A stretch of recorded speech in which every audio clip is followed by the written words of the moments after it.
Hello, I'm Zoe George in Wellington. And I'm Karen Nimmo, also in Wellington. Welcome to WiSP Radio, bringing you the latest in news, results and current affairs for women in sport. This week, totally jam-packed, Karen, with it's all about the issues. First up, homosexuality in sport. We talk with leading New Zealand academic Sally Shaw about research into sexual identity in sport in New Zealand and what it means to be gay in today's sporting world. Then, new research out this week shows New Zealand cricket has been neglecting women in sport for more than 25 years. My response to that is, yes, well, duh, we know this. And women in cricket have been saying a lot about this. And finally, it's been taken notice of, which is great. What are the stats? What can be done to change this? We hear from leading sports administrator Liz Dawson. And the biggest cycle race in New Zealand is looming. Can 2015 Lake Taupo Cycle Challenge winner Bronwyn McGregor defend her title? All of that, a few quick hits as well. But first, Karen, it's been ages since we've talked. Thanks again for filling in for Katrina. My pleasure, Zoe. Katrina is away on holiday at the moment on a well-deserved break. The Silver Ferns, since we last spoke, she was named the captain, which was fabulous. And they've been over in Australia, but really didn't have too much of a successful time. So it's got to be difficult. That's going to be a hard road. Yeah, absolutely. Especially when you're captain first time up and you're, looking at, playing Australia and trying to get your groove and figuring out who you are and how to lead in your leadership style. So it was a hard start, but I think she's up for it. Absolutely. She's so much fun. So we wish her the best and we look forward to hopefully catching up with her when she's back. Last time I saw on Facebook, she was bungee jumping off the Auckland Harbour Bridge. So it's like, wonder what the netball administrators think of that. I know, right? Not putting the body at risk. And so what have you been doing since we've last caught up? Well, like everybody, I think I've been open-mouthed with the US elections. It's been a bit of fun this week, hasn't it? Also writing some blogs and doing my thing in the world of psychology. As I noted before, my daughter's graduating from Massey with her fashion degree tomorrow, so going to see her collection, which is high excitement in our household. What kind of clothes does she sew? Does she sew like sporty clothes at all? Oh no. I don't know if there's a category that actually you can name these kind of clothes. They are right out there, and I'm very proud of her because it's not something I can ever do. I can't even sew. Wow, avant-garde maybe. And more. Well, since we last spoke as well, I've been following the new research out regarding New Zealand cricket, which we will talk about a little later on in the show. I was actually a contributor, which is really nice, having a background in international cricket. I've also been really busy running my daily show on RNZ Concert, which is an arts show, and you can find us at rnz.co.nz/upbeat. And I've finished Sister Act, the musical, and that was so much fun. Yay. We played to some big houses, which was really lovely. And I've actually been accepted to the New Zealand Singing School, which is a bit of a coup. And that's happening in January. So you can actually, if you want to donate to help me get there, that would be lovely. You can find me on boosted.org.nz, and my little project is called Following the Yellow Brick Road to Singing School. So I'm very excited. I'm very nervous. But again, performance anxiety is an issue that we need to talk more about. We'll get you there, Zoe. Just relax.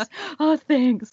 All right, so let's get to our first hot topic today, homosexuality in sport. A new report by University of Otago researcher Sally Shaw says that New Zealand national sporting bodies should adopt a policy of zero tolerance for homophobia and other discriminatory behaviour. The report, Anti-Homophobia and Inclusion Policies in New Zealand Sport Organisations, was done by Dr. Sally Shaw, and she's on the line with us now. Hi, Sally. Hi, how are you? Good, thank you so much for taking the time to chat with us today.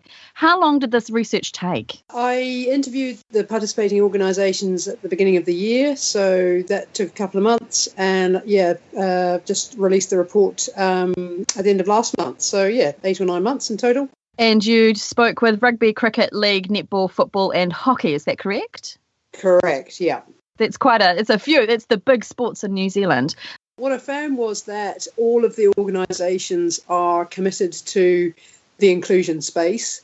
That space looks different for each of them. Some are very focused on homophobia, beginning to be focused on transgender issues.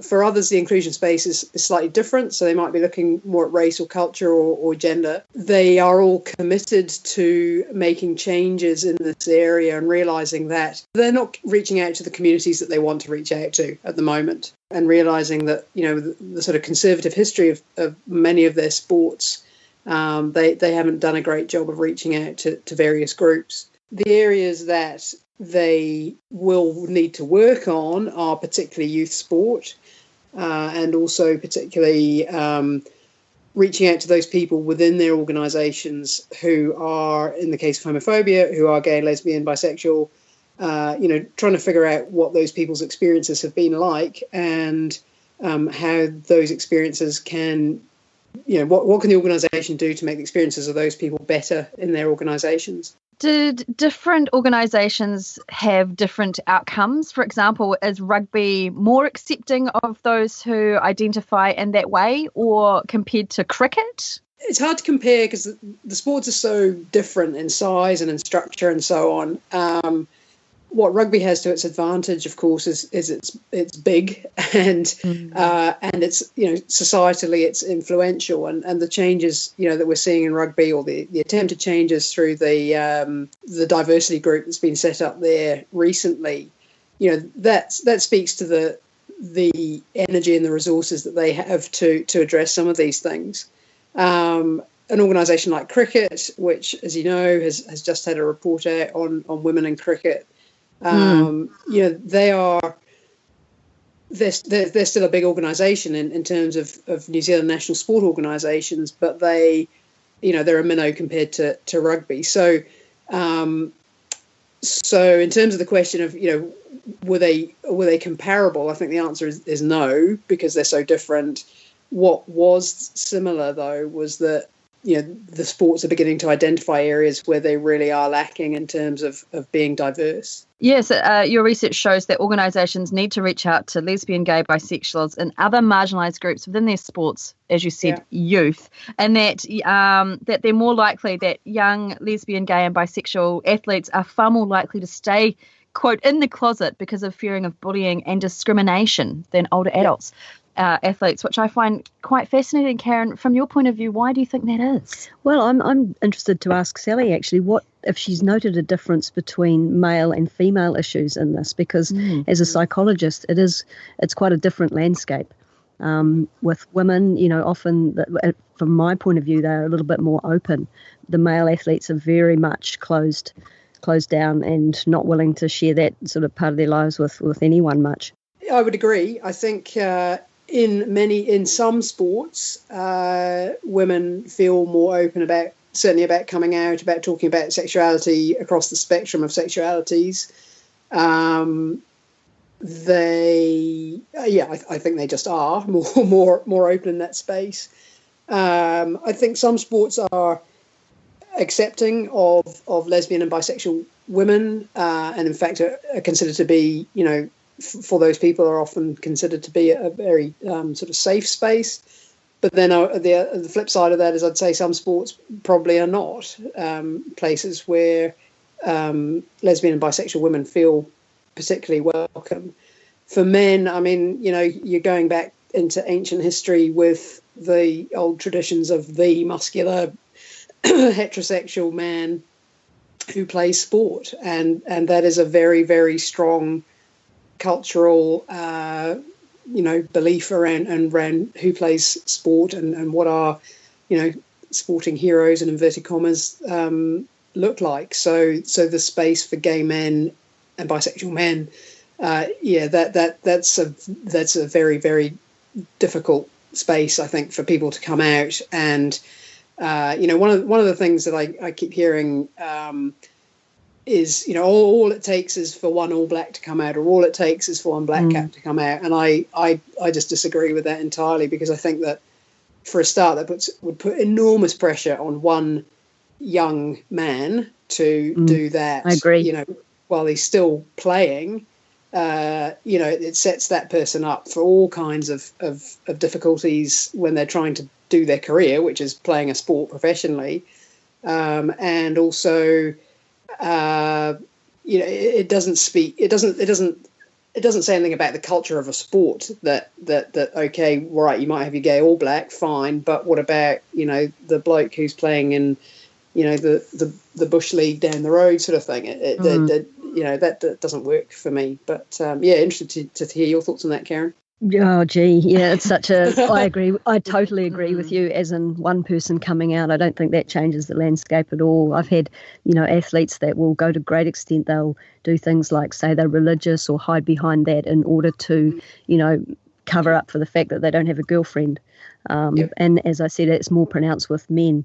With women, a little more open. But I think it's a real credit to you and your research that you've been able to get people to be so open with their answers to you, because these statistics are really interesting. Well, thank you. And just to be clear, I mean, I didn't hear your intro, but the out on the fields research, which my research was based on, was an international study and was not my study. But what was great about talking to the organisations, and this is new in my experience of talking to sport organisations, is an openness to talk about things like gender and sexuality.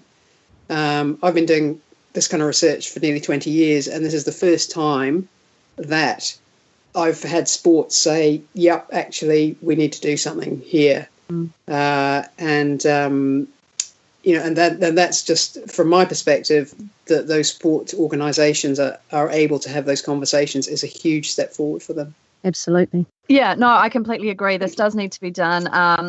When I did my master's, looking at my master's, I looked at sexual identity of particularly female cricketers. What I was finding was that sports like rugby, cricket, traditionally masculine sports, they were created for men, by men, for men's interests. And so when you get women naturalising those spaces, they're actually challenging what masculinity is and those pillars of masculinity. And so what happens then is that women who play cricket are then labelled a particular way, their sexual identity is questioned, and then it almost becomes a stereotype. So, gay women are attracted to cricket, I'm a gay woman, I'll play cricket. And it's actually something that does manifest itself.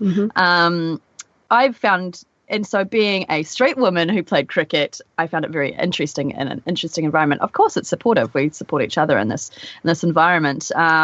But yeah, predominantly, I found that gay women were attracted to playing cricket. Is that what you found as well in some of your research, Sally?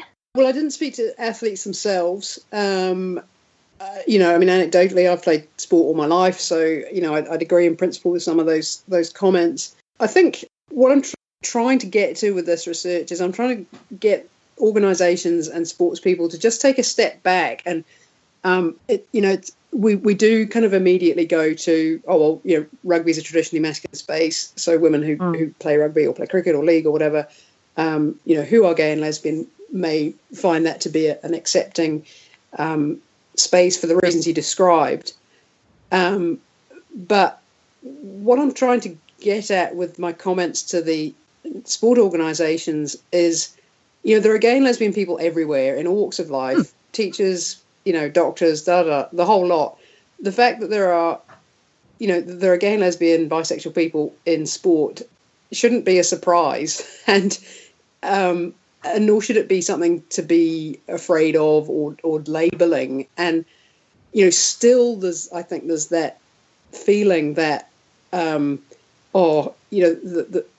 people are surprised somehow that there are gay and lesbian people in sport. You know, there shouldn't be that surprise. What we should be doing is trying to figure out how we can make our organisations unsurprised and just make those people part and parcel of our everyday experiences in sport, regardless of the sport. Well, sport's a microcosm of society, isn't it? So you're going to find lots of walks of people. I get another question that I'm really fascinated about, and one that we haven't touched on, is transgender in this space. Did you look at that as well as part of your research? No, and that was intentional because I was following up on the out on the fields research. That's what, as I've said, that's what this came out of. They didn't look at transgender, and the reason for that is that while there are similarities in the experiences of lesbian, gay, bisexual people and transgender people in their experiences of sport, there are also quite different issues that transgender people have to deal with. For example, you know, in a gender segregated sport, what sport do they play in, and what are the criteria around that, and those sorts of things. So I followed on from the out on the fields sport, just trying to put some parameters around the study. What I found, though, was in speaking to a number of sports, particularly mixed gender sports, that transgender is becoming something that is becoming much more a topic of discussion societally, and therefore also in sport. So, I had people saying to me, look, 10 years ago, we never had phone calls about, we've got a student who is transgender and we need to figure out where that person can play. And now we're getting 3 or 4 of those calls a year. So that landscape is changing. Society is becoming more aware and to a degree tolerant of or accepting of the fact that we have multiple genders and sexualities. So that is definitely an area that sport organisations need to be aware of. It's also the people like the IOC, the International Olympic Committee, and those big organisations have got some very sort of formal medicalised policies in place. There's very little that translates to the everyday running of a school sports team or a club. So there's a lot of work that needs to be done to take those highly medicalised, highly structured transgender policies, intersex policies that you can run when you're a huge organisation like the IOC, and make those into workable, fair, policies and programs that your average sports organisation can work with. So there's a huge amount of work to do there. No, I didn't look at it. Those are the reasons, and that's the work that needs to be done. Well, yeah, that's a whole nother, and that's quite a large project looking into that. Karen, is there anything else you'd like to add to this conversation? I thought that was really interesting, actually, the transgender. I have a young female to male transgender client, and he was having real difficulty just figuring out the basics of which team to play for. Did he stay with his original women's team, or did he move across where he sort of felt more physically comfortable? But having said that, the great news was, and this was a lower level athlete, he said his soccer team was where he felt safest in all the world. So that was quite nice. But I think perhaps, do you think that's because it's lower level, or people are just generally more accepting when it's not professional? Yeah, I mean, he may have played.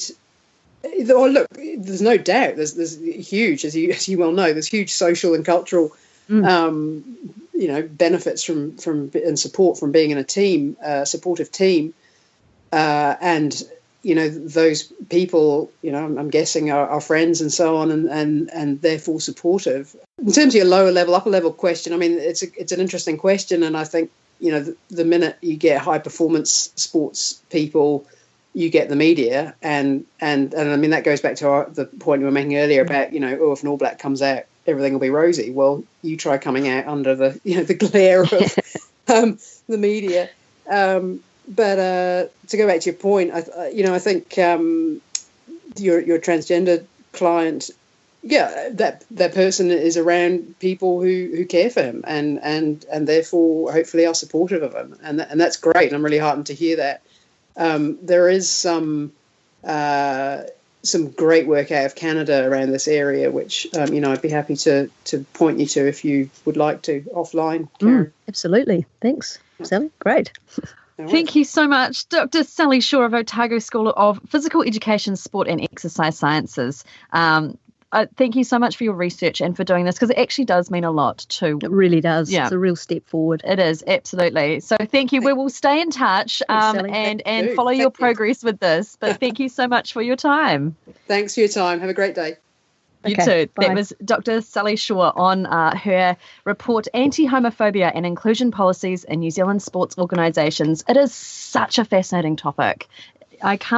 We can talk about this for hours on end. We could, but we won't. We've got things to move on with. Now, obviously, go and check us out online. You can follow us on social media at WiSP Sports. You can find us at www.wisports.com. We've got a new podcast, Ruck On, which I love. It's such a great name. The rugby show presented by former Canadian international Maria Sampson. It's on every month in the lead up to the 2017 World Cup. And in conjunction with Penny Hopkins, they've written a 4-part series on the history of rugby, which is great. And if you're into triathlon, Sarah Gross and Karen are back with the second season of Iron Women. You can't miss their hilarious weekly video too. Of course, backstroke and boobs, where nothing is taboo. In the last 2 episodes, they've discussed how to cope with periods while training and competing, and coming out with something like the variety of programming and all of that at wispsports.com. And of course, our podcasts. Let's talk about some of our quick hits before we chat with Liz Dawson about New Zealand cricket. What's been on your radar recently? What would you like to talk about first, Karen? Where do we start? I think we should note that Val Adams being appointed as our first Pacific Island ambassador to encourage young people into activity, healthy lifestyles. That's a really great thing. So good. What a perfect person too. What a great choice. She is such a fantastic ambassador. I do. Her poor manager gets calls from me every month going, so when are we chatting to Val? So hopefully at some stage we could chat to Val. If you're listening, that would be really nice. She is a fantastic role model. She's done wonderful things for women in sport. Something that's kind of caught my eye this week and last week has been the coverage of women by the media regarding sport. First of all, we had the Melbourne Cup at Flemington, which is a massive horse race in this part of the world. What I found most interesting was that a lot of the media, actually most of the media, picked up images of drunk women and put them on their front page. And actually that was the leading sports story for women last week in New Zealand. And I just don't know what to think about that. It's interesting, isn't it? And also when big stories like the rugby, the Irish beating the All Blacks come along, you suddenly find that women's sport does fade into the background, and all the tweets and everything quoted, they're always male ones. So I think perhaps, we've got a bit of effort to put in there to address that and change it and make a little bit of noise. Yes, absolutely. It's not good. I had a look at what was up on Saturday lunchtime because I was very fortunate enough to do an interview with Access Radio here in Wellington earlier in the week talking about media coverage of women in sport. And so I thought I'd jump online and see how at lunchtime on Saturday women were being covered. And I tell you what, the stats were shocking. So normally about 10% of sports stories across the board in New Zealand are about women, but actually when I was looking at it, it was less than that. So I looked at our major news organisations, including Radio New Zealand. I looked at stuff.co.nz, the New Zealand Herald, TVNZ and Sports Hub. New Zealand Herald, they have 157 sports stories on their front page. Incredible. So many of them. 14 were about women. Stuff, they only had something like 9 about women, and one was about Silver Fern getting engaged. Stories about Flemington and women getting drunk at Flemington had more prominence than stories about the fact that women are actually doing okay in sport. And the other one, a lot that was dominated, and a lot of the stories were about either Ronda Rousey looking at retiring, and then Lydia Ko, who has recently changed caddies. Yes. I want to talk to you about that. Now, she's got this new caddy. She hasn't been winning tournaments. What should we expect here? That's a topic that I love, Zoe. It's expectation. And what happens is when athletes are on the rise, that's the easy space. Not to say that, Lydia Ko, obviously she's world number 1 and she is an incredible player.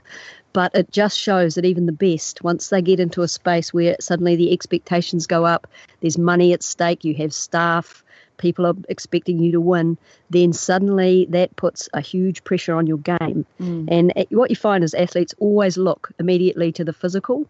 They never address whether it's going on in their heads or not. They always make a change. So they'll change a caddy, they'll change a swing, they'll do something if it's golf or something physical if it's another sport. But I think that's quite interesting that perhaps they should step back and address what's going on mentally and the fact that they are under so much pressure. Well, she's so young as well. She's still a kid, really. And if you think how mature she is, that's a bit deceptive because she's still very young. And suddenly to be world number one with everybody wanting a piece of you, that's not easy. No, it can't be at all. I mean, she had fantastic success as an amateur, and then she turned pro, which was done big fanfare with an All Black and playing golf, and then she's been doing quite well. But I think about what I was like at her age, and that's right. It's tough. It is really tough. Yes, and imagine if you had several staff that are relying on you. You're paying big salaries. You everybody's sponsors are all nagging at you. You've got to keep your results up. Suddenly, it becomes not quite so fun. And then when that happens, though, it pushes you over the edge, doesn't it? And this is where athletes suffer from breakdowns, suicidal thoughts. Start to get a bit wobbly. Yeah. You'll see depressive or anxiety symptoms in many athletes once they get into that zone where expectation goes up and pressure. And always, when you're on the rise, that's the fun space. That's right. Because you can only go up. But once you're there, you can only go down. You're looking over the cliff. That's true. I was talking with someone the other day about cricket and talking about how cricket is actually a sport of failure. That you're going to fail whenever you go out on the field, whether you drop a catch, you bowl too many wides, you get out for a duck, whatever. I mean, you're going to get out. So in that could be deemed a failure every time you get out. So as a batsman, it messes with your head. We could spend hours on cricket. I think it's perhaps the most mentally challenging sport of all. It is an individual sports team, so the pressure is on you to perform, and if you don't perform, then what happens from there? That's right. And even though you're in a team, you're always looking over your shoulder and slightly hoping that the other person doesn't do as well, which is mentally very tough. That's right. Now, I think I can hear someone. I think, hello, Liz is on now. We're just going to quickly talk about the White Ferns before we get to Liz. The White Ferns are playing Pakistan at the moment in Lincoln down in Christchurch. Beautiful. Have you ever been down there, Karen? Yes, it's a great venue. I'm particularly excited to see young Amelia Kerr at 16 years old make her debut. That's really exciting. A lot of pressure on her too. Yeah. In a way not, because she's just on the way up, but she's with women, and it's a big call for her to do well in that first outing. Absolutely. And it's I do admit though that it is such a supportive environment down there. Pakistan, I've seen them in action. Yes, spin is their strong point, obviously coming from the subcontinent. I think they're actually going to struggle a little bit here in New Zealand with our pitches. And we've already won one game.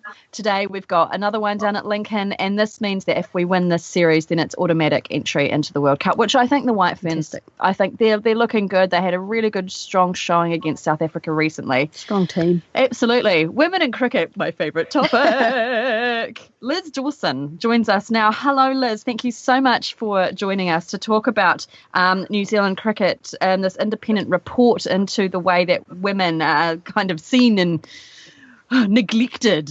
Yes, good morning, Zoe. Well, it's been a long time coming, one could say. You've been involved with cricket for quite some time, haven't you? Oh, well, no, not really. I've been on the board for 3 years, but I can, I suppose, say a long time in some ways, because I grew up in a cricketing family, and I played for the first 11 when I was at high school, which is a very long time ago now, and it was probably the only 11 if I recall, but anyway, it was a great opportunity to represent my school, and I've had a lifelong love of the game. And now you're on the board, which is fantastic. Are you the only female on the board for NZC? Yes, at present I am. I'm not the first.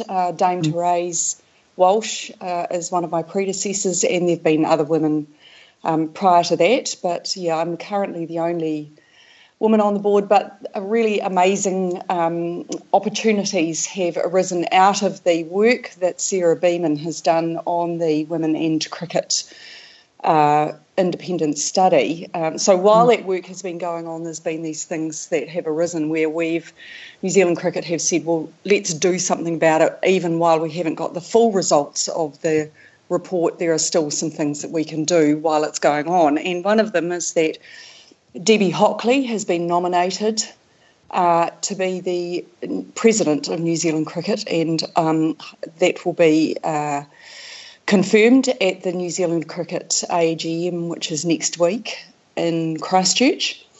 And we also are looking to hopefully welcome on another woman onto the board, again to be voted in next week at the AGM. And over the past 3 weeks, 3 more women have joined the ranks of the boards of MAs, so bringing it to a total number of 5 now. So all of that work has been underway for the past probably 6 to 9 months. What challenges do you face as being the only woman on the board at New Zealand Cricket? Probably none really, because I've got a long career in governance and sport and also in the business of sport, so as well as the business of business, if you like.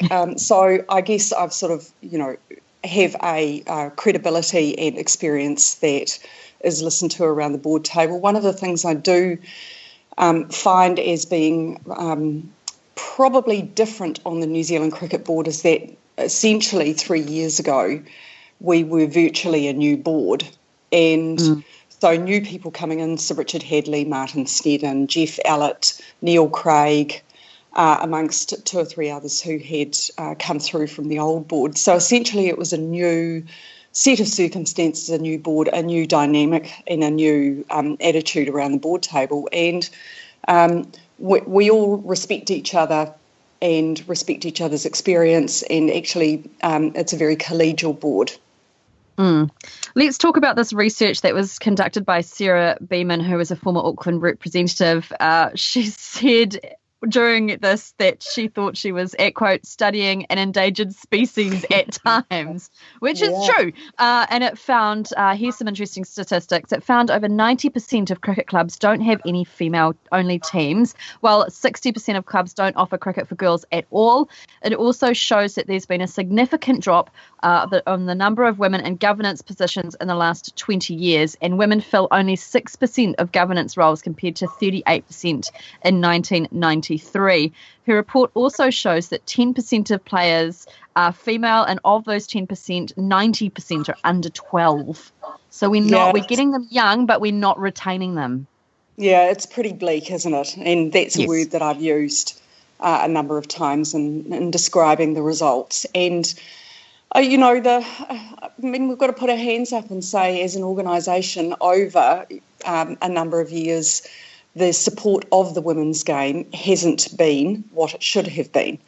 So, and that really can be traced back probably to the Hood report that was done in, I think it was about 92, where it was recommended that the Women's Council be amalgamated with New Zealand Cricket, and that it would be much better for both games if the two were run as one entity. And so really it can be, as I say, it can be traced back to that. And so over that period of time, I suspect that probably it's been a trying to fit the women's game and the relationship that women have, or we want women to have with the game, into an existing environment which was set up for men. So clubs, I mean, I can attest to that as well. When I left school, in order to carry on my playing cricket, I had to play club cricket, and I felt uncomfortable. I didn't feel as though I belonged. I wasn't welcomed. So I gave the game away in terms of my own participation as a player. Still retained my love of the game and enjoyed going to watch and be involved in that way as a fan. So having had that experience myself, I can completely understand how a lot of women players have gone away from the game. But the essence of the report is not just about the women's game, even though it is bleak and we do need to do something about it. The essence of the report is about the relationship that New Zealand women have with the game. And I think there are some other really interesting statistics that have come out of it, which is over 40% of fans of the game in this country are women. We have a significant number of women who, in percentage of women who make up the members of the myblackcaps.co.nz site. We know from Cricket World Cup that there was a large proportion of the tickets were purchased by women. If you looked around the crowds at Cricket World Cup, women and girls made up a significant proportion of the attendees of those games.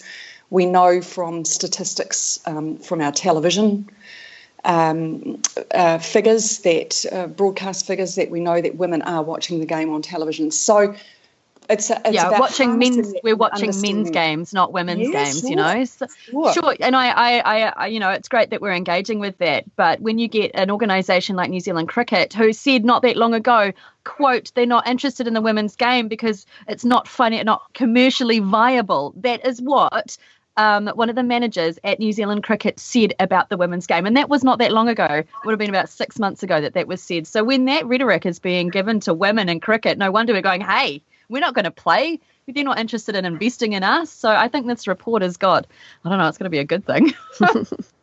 Well, I think I think the pointer here is that something we now know. We have the facts, and we've got 17, I think, 18, 19 recommendations that have come out of the report. And we and our management team have been tasked with putting a work plan into place to address each of those recommendations. So, yes, you are absolutely right. People have said those things in the past, and we have now created with this report, I think, and I'm very positive and very confident about the future, that we have shifted the rhetoric from not valuing women in this space, because we're not. What to do about women, the debate on what to do about women, which is vested in problems and vested in, you know, women's rights, if you like, too. The cost, you've quoted someone saying about the cost. This is a question about the cost of not including female talent and input at all levels in our game. It's I mean, the word neglected is probably something, you know, it has been used by New Zealand Cricket in regards to this report, which we have been neglected as a woman who's been involved in cricket, both as a player and in governance. It is totally true. Something that I find interesting that we probably do need to talk about on a bigger scale as well is the shift of mentality when it comes to dealing with women in cricket and giving us more opportunities when it comes to governance. And women like you are paving the way for the rest of us, which is fantastic.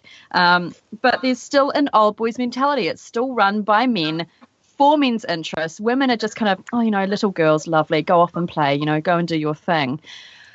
I still am really concerned about this. Yes, we've got recommendations, but are actually, and David White, the CEO of NZ Cricket's come out and said, yeah, we are going to do something about it. Right. So have we got a time plan, or, you know, what are we doing about this?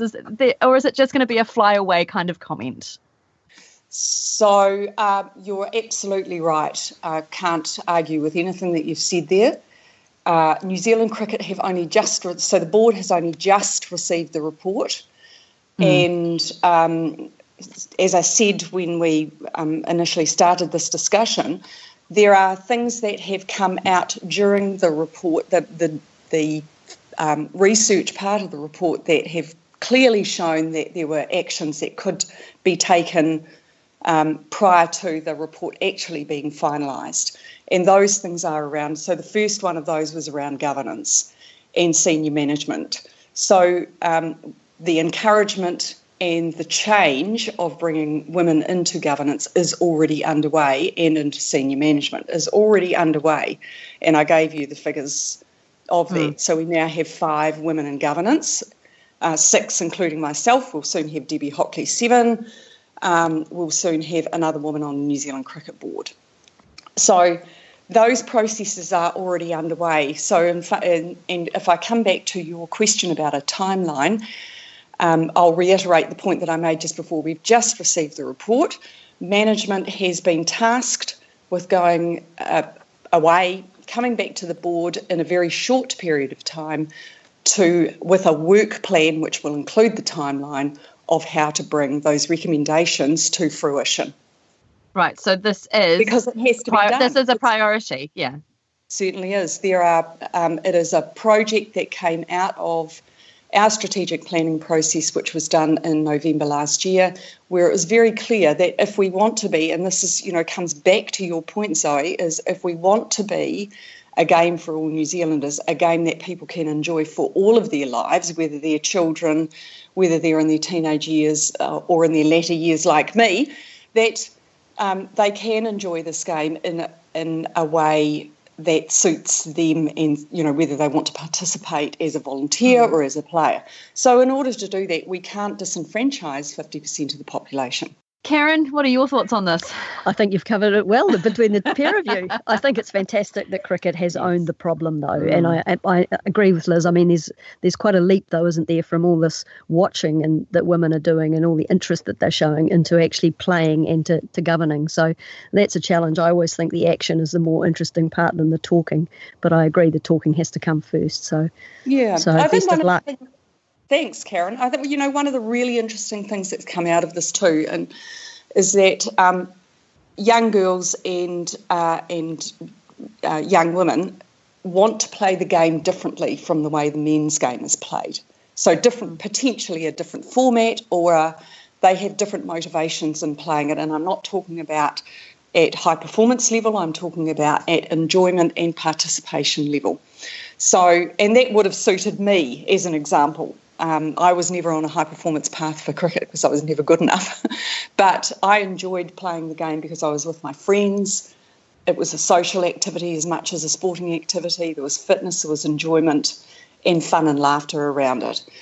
And if we think about that, then maybe, there are examples already of those sorts of programs being put into place around the country. So Takapuna Cricket Club, for example, has a really wonderful girls-only competition. It's not really a competition, but it's an activity which is played on a Friday afternoon at 5 o'clock. It's only an hour long, and families are welcome to come along. All the families get together while the girls are having a run around on the field. They're with their friends. They're in a social activity. And those young women, one or two of those young girls might go on to become involved in a high-performance program, and that's what we want to encourage. Absolutely. Thank you so much for your time, Liz. I also see that you're part of the New Zealand Rugby Respect and Responsibility Review, which is fantastic. Yes. This is kind of come out of how can I describe the state of New Zealand rugby at the moment? But you're on this kind of panel with some very big names, including Olympic gold medalist Lisa Carrington, who we've had on WiSP Sports before. There's a number of women on this panel. So very briefly, what's the whole idea behind this panel? So New Zealand Rugby has brought the panel together to review its current processes around respect and responsibility, and and then research into what it should do if it wants to ensure that the professional game in New Zealand is conducted in a way that is that holds to the values of New Zealanders. So I'm very pleased and quite humbled to have been asked to be on this panel because, one, not just being a woman who's involved in the governance and the ownership of the sports team, but I've been involved for a very long time in rugby. So have seen it change from being a purely amateur sport through to being a fully professional sport. And as a person who has earned my living through my own sport, I was a ski instructor in Austria and in the South Island in New Zealand for a number of years when I was in my early 20s. So I understand the pressures of actually earning your living through your sport, albeit at quite a different level from professional rugby players these days. But, we have to think about how it reflects on New Zealand society. And I think this is, it's a very brave move, not one that is probably over time, but it's underway and something is being done. And I'm really looking forward to the panel being convened and under Catherine Beck's chairmanship. And I think I think there's a great group of people, very highly qualified, highly experienced men and women around that table. Absolutely. It's going to be very interesting to see what comes out of it. We wish you the best of luck, and we look forward to chatting to you again once this review is done. Liz Dawson, thanks for your time. It's greatly appreciated. Thanks, Zoe, and we'll see you later. Bye, Karen. Absolutely. Thanks, Liz. I look forward to seeing what comes out of this New Zealand cricket report, and I'm going to put the pressure on them to ensure that it gets done. I can't wait to see. I think respect and responsibility are such interesting words. I know, right? I know. I noticed that in that they don't mention anything about the way that rugby players treat women, but that is a completely different story, and we're running out of time. Before we go, though, one of the biggest cycle races in New Zealand is fast approaching. Can last year's top female rider, Bronwyn McGregor, defend her title? We sent WiSP producer Laura Cohen out to find out. The Lake Taupo Cycle Challenge is New Zealand's largest cycling event, with about 8,000 riders from across New Zealand and around the world. The epic 160-kilometre round-the-lake event has been an irresistible challenge for amateur cyclists for 40 years, and our guest, Bronwyn McGregor, was the top female finisher in this event last year. Hi, Bronwyn. Thank you very much for talking to us today. Hi, thanks, Laura. So how many years have you been cycling at the Taupo Challenge? That's a good question. I think Hayden actually told me that it's the number 7th time I've done it. So, quite a few years doing that. Not all the time always competitive, but, always a good challenge. Okay, so what does it mean to not cycle it competitively? Well, every other year I sort of did hockey over the winter or anything like that, so I never sort of got on my bike until about maybe end of October thinking, oh dear, Taupo's in a month, I better get out there. So, it was kind of like a nice ride just to sit in the bunch and look at the sights, really. A nice ride to look at the sights. So what is it about the event that sends you back every year going for more? It's really mainly my uncle. He is the main reason I got into cycling, and he's done it every year. I think he's on his 20th or something like that. And we go down there and spend the weekend with family and have dinner, and so it's kind of like a social thing as well for me as well. Wow, who's your uncle? Nigel Olsen. Hi, shout out to Nigel. Yeah, for sure.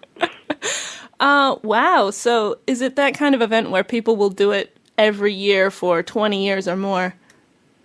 It pretty much is, yeah. It's people just love it, and it's always a challenge, and the weather always definitely makes it a challenge. What can be challenging about the weather? Is it the wind? Yeah, the wind.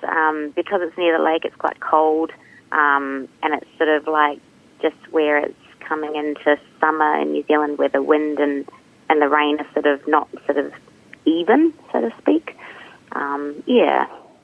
I see. So you talked about your uncle getting you into cycling. How did you take it up a notch to a more competitive level? That's a funny story. So it was mainly for Taupo. I wanted to get under 5 hours, mainly. So in 2004, I got a coach who was just my friend, Alan and Tracy, and they sort of, did a coaching plan, and I dropped hockey so I could actually, focus on this through the winter. And in 2014, I got 441, which I was absolutely stoked with. And then I have a good friend of mine, Johan, and he said, oh, you can go faster than that, come ride with me. So, I basically spent the whole of winter the next year, 2015, breathing out my ears, following him around, and, nailed a 410 in 2015. So, I was pretty happy with that. Fantastic time. Do you have any goals for the event this year? Yeah, I was definitely trying to get back up to that point. So hopefully I can pull it off again. Yeah, fantastic. So how do you train for an event like the Taupo Challenge? You just basically make sure that your nutrition is on par. That's like the main thing, so that you're recovering and getting the most out of your body. Otherwise, you're just not going to be able to fulfill where you need to go. And then also just getting the miles in. So at least one time during the week doing like a big ride above like 120 or so like that. And then... Wait, 120 kilometers? Yeah, yep. Wow. Definitely. And then and the other days sort of do, 50 or so, whatever you can fit in, and do some hills and sprint training and stuff, so you can really practice that sort of thing. Yeah, and do you train with a club, or do you train all on your own? Sometimes I go out with a couple of groups. It's always nice to be social at the end and have a coffee, which is always good. But I mainly go out with my friends Johan and Phil and all of them, so they're like fast guys, and they push me to my limit, and there's no such word as can't, so this is what we're doing. Hey, that sounds inspirational. Now, cycling's got a bit of an image problem because people seem to think that it's dominated by mammals, those middle-aged men in lycra. Is that a thing that you find to be true, or is that not what you see at all? No, there's a lot of guys doing it, for sure, but through cycling I've met the most amazing people that I've sort of become like one of my best friends or whatever. But it is what it is, and there's a whole bunch of women that I know through cycling as well, and they're just inspirational people as well. So yeah, I'd say it's pretty even. Cool. You were saying just before that you got up for bright and early for a 4 a.m. training session today? Yep. Beautiful day. Not a cloud in the sky, and great group of people. It's just so rewarding. You're training in Auckland, is that right? Yes, correct. Cool. Hey, have you done any other cycling events, maybe overseas? Yes, I just came back in September. I went and did the Amy Gillett Grand Fondo, which is a ride out in Lorne, which is just south of Melbourne, and it goes along the Great Ocean Road. So I did that. That was amazing. I think it was 120 Ks, and I won that one too. Nice and job. Qualified for World Champs in France next year. So wow, that's exciting. Congratulations. Thank you. Yeah. Oh, fantastic. How is cycling in Australia? How does it compare to what you experienced at the event in Taupo? Well, the weather for that wasn't so crash hot, but I was more worried about snakes more than anything else. But someone had told me it's too cold for snakes in September, so my mind was a little bit more at ease at that point. But I thought it would be less hilly, but it's definitely not down that side of Australia. Right. So you had comparable hills to going around the lake. Yes, definitely. I think it was probably about the same hilliness as going around the lake, for sure. Fantastic. Well, cool. Hey, do you think you're going to make it to the World Champs? I hope to. I plan to. So, yeah, onwards and upwards. So I think that's in August, and that's in France. In France. Fantastic. What an epic trip. I know, right? It'll be amazing. Hopefully I can get some sightseeing at the same time. Yeah, absolutely. I guess that's the joy of cycling. You can sightsee from your bicycle. Absolutely. Do you have any advice for people who maybe aren't as experienced at cycling, but they want to give it a go at the Lake Taupo Challenge? Oh, yeah, just give it a go. What have you got to lose? And join a group and learn how to do riding in a bunch. That definitely helps, and get in there and make yourself sort of part of a group of people. It makes it so much easier. Yeah. So if they can find a fast friend, should they follow along behind them? Absolutely. That is the way to get faster. That's so neat. Hey, well, very best of luck for the Taupo Challenge, which is in only 2 weeks' time. Thank you. And for the future World Champs that hopefully you'll get to go to in France. That sounds amazing. I know it does, eh? Yeah. It's really exciting. Hey, thank you very much for talking to us this morning, and have fun at the event. Perfect. Thanks, Laura. Thanks, Laura. She does such a wonderful job. And that's it for us this week. Thank you so much, Karen, for coming in. It's greatly appreciated. Pleasure, Zoe. Do you have any final thoughts? I don't think I can add anything more to it. It's been a fun morning, actually, hasn't it? Yes, it has. I'm so glad that we did have an opportunity to talk about that cricket research. And actually, I tell you what, the media have picked up on it as well. I'm so pleased. RNZ did a fantastic package on it, done by a male journalist here. I was very impressed.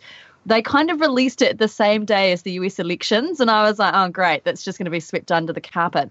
But it hasn't been, and now I think it's up to women in cricket, both players, administrators, and those outside it, to put the pressure on New Zealand cricket to ensure that they follow through with this. That's right. I think we've got some exciting times. If we look at Sally Shaw's research too, we're really making some shifts. So we are. Let's back them. Let's get in behind that. Absolutely. If we do it as a collective, come on, we can do it. I think so. Thank you so much to Radio New Zealand for hosting us today. Thanks to Laura and Steve behind the glass. I can't do it without you guys. And to our guests, we'll be back next month, possibly with Katrina Grant, but who knows? She's on holiday somewhere fabulous.